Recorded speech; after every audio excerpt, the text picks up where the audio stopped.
চাঁদপুর শহরের মোহনা সংলগ্ন এলাকায় বিশেষ অভিযান চালিয়ে ১০ কেজি গাঁজাসহ ২ মাদক কারবারিকে আটক করেছে কোস্টগার্ড। মঙ্গলবার ২৪ মার্চ সন্ধ্যায় এই তথ্য জানিয়েছেন কোস্টগার্ডের মিডিয়া কর্মকর্তা লেফটেন্যান্ট কমান্ডার সাব্বির আলম সুজন।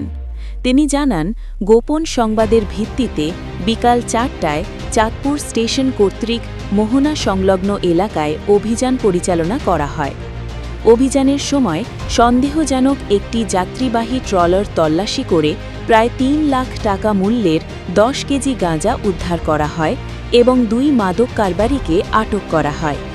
জব্দকৃত গাঁজা এবং আটককৃত মাদক কারবারিদের পরবর্তী আইনানুগ ব্যবস্থা গ্রহণের জন্য চাঁদপুর সদর থানায় হস্তান্তরের প্রক্রিয়া চলছে।